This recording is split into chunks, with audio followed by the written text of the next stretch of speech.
Hey, this video that you're about to watch is from a clip that I did on Naked Numbers where I broke down value leveraging. Now, the concept of value leveraging is very near and dear to my heart because I believe it's the process and framework that whether you're an entrepreneur, if you want to make more money, if you're just a person that wants to provide more value in the marketplace, I literally walk through the steps of input, output, the different levers, and how if you really can lean in, you can be more self-aware to where you are and you can provide more value in the process. And so if you identify as someone that wants to provide more value, make more money, I would highly encourage you to watch this clip. And I would love to hear from you. What was your biggest takeaway? And as always, people that comment, like, and share our content really help these concepts in our channel grow so that more people can live intentionally. It's very clear to me that you want the outcome, but I don't think the solution is do less.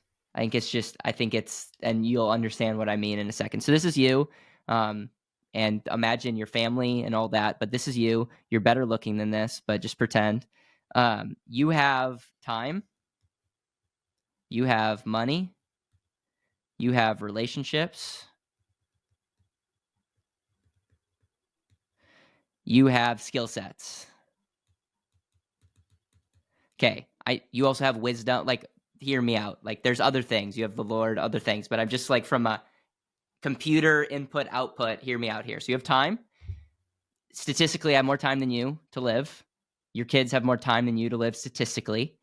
You have money. You have a lot more money than people watching this. Like, from a grand scheme of things, you have more money than the average person. You have relationships. We all have different relationships. Not everyone has the same relationship pool.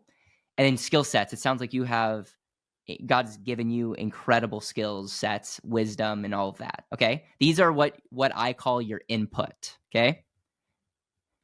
Your input can ultimately create one of two things. Okay.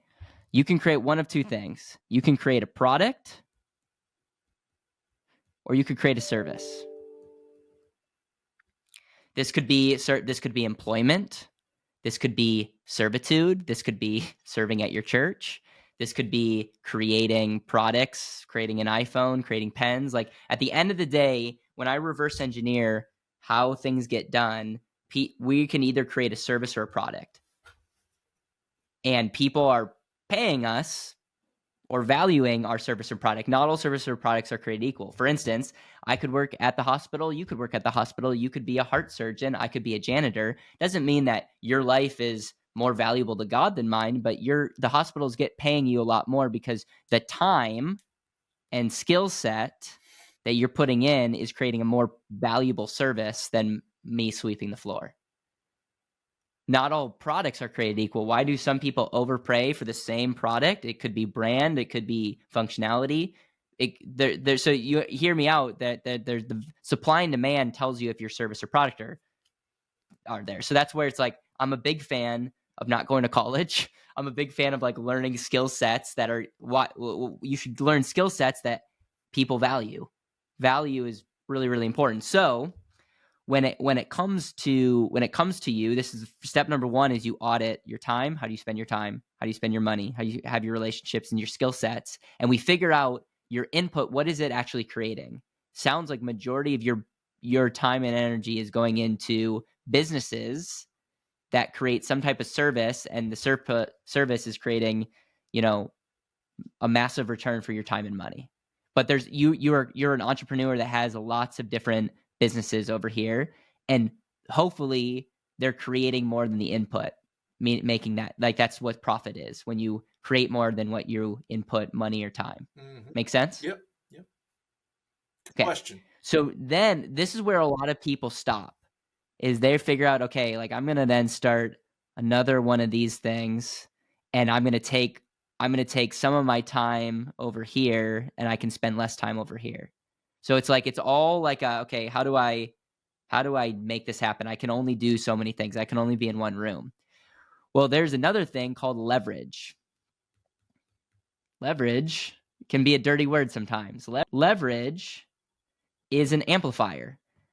An amplifier, you're a musician, an amplifier can be horrible if you don't know how to play your instruments. You're like, turn up the amplifier. It's like, oh, please don't. Like, this is horrible, because you're a horrible musician, and you're just, it's exposing you to how bad you are.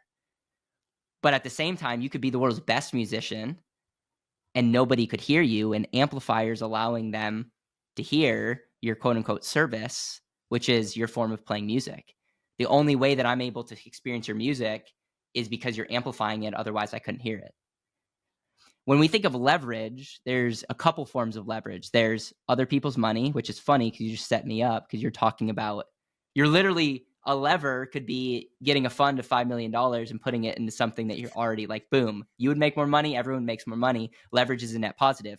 If you're running a Ponzi scheme, if this is a joke of a business, leverage, getting other people's money could be the worst thing because just exactly what we said, you're getting debt and now you're in debt, and that's a horrible thing. Yeah. So leverage isn't only as good as the value of what you're creating, product or service, but other people's money is a form of leverage.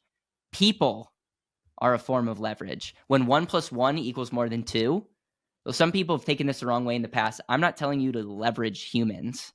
I'm saying when 1 + 1 equals more than 2, that's great. If I'm going to bring on a team member and I'm paying them X, I need to make sure that they're creating way more than what I'm paying them. When I get into a partnership, I need to make sure that the input of time and money and relationships that I'm putting in is far greater than together than separate. So when you bring in, I always think about when a person can create a multiple more than one, there's leverage there because that means you're co-creating something greater, and hopefully both parties win because of that. Yeah. There's technology. Technology is one of these amazing things. We're having a conversation. We've never met, and we're having a conversation. It's going to impact more than one person, and we're doing it via technology. It's amazing with AI, with the internet. Yeah. I mean, we have, this last month, we had 10,000 watch hours. 10,000 watch hours. Let me just do the math. 10,000 people watching our YouTube channel, divide by 8 hours. That's 1,250 8-hour days of people watching our content on YouTube. That's just a form of leverage. I'm able to say, I'm able to do this 2-hour conversation with you, and it could be consumed over 1,000+ hours of people watching it. Yep. It's amazing to me.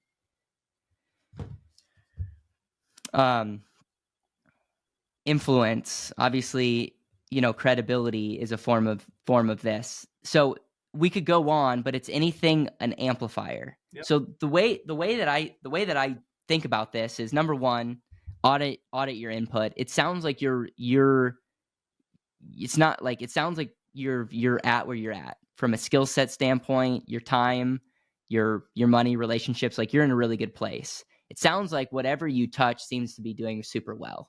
And so I would audit that. There might be some time and energy that you're spending in businesses that ultimately are not as profitable as you think they are. But maybe it's important to you because at the end of the day, you have one life. Intentional living is the thing that really matters. Your intentional life looks different than my intentional life. So you got to be honest with that. But the thing that I see majority of people missing the boat on or not being ultra intentional on is taking what you have and then figuring out, how do I amplify it? And what are the most efficient, creative ways to amplify what I'm currently doing?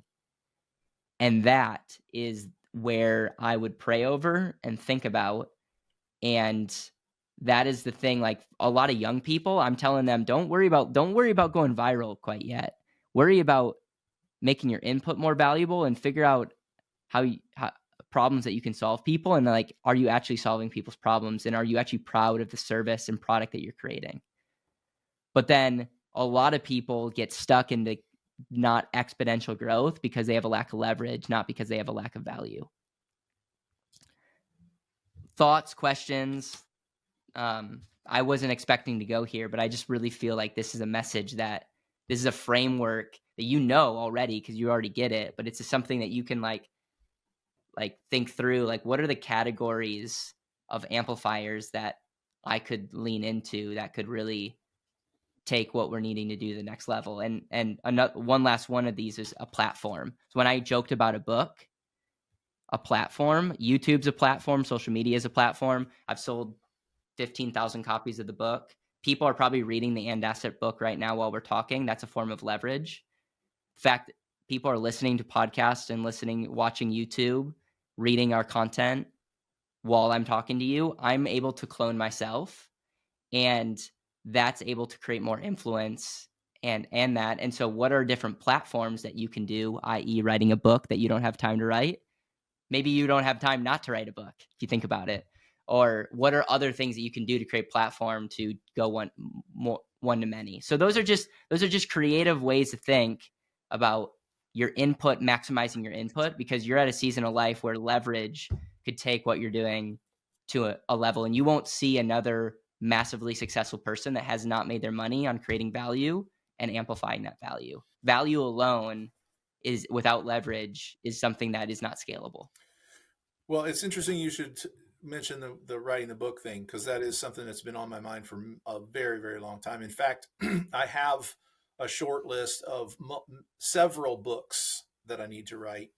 Some of them are like the autobiography, and then there is at least one or two what we might call theology. Yeah. Maybe.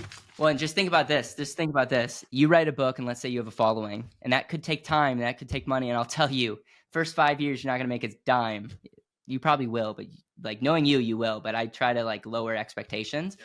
But like, say you have a following, and then you're like, hey, we need to raise 10 million bucks. You have people that trust you are ready to go, and it's hard to raise $10 million.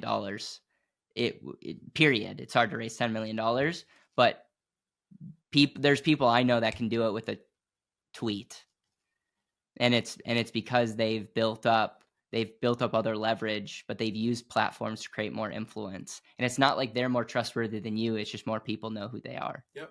And so I think there's not only can you help a lot of people, that's the other thing. And my hope is that the purpose of what we're doing on YouTube is not just making me money. I'm hoping that there's thousands of people that have an impact that have never even talked to us.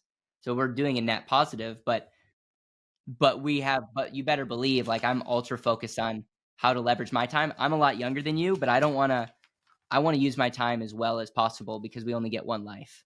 And I hate wasted time, because I know how valuable life is and time is. 80% of people that watch our YouTube videos are not subscribed to the channel. So it would mean the world if you've gotten any value from our show or channel to subscribe and leave a comment and share your biggest takeaway. It helps other people find our channel.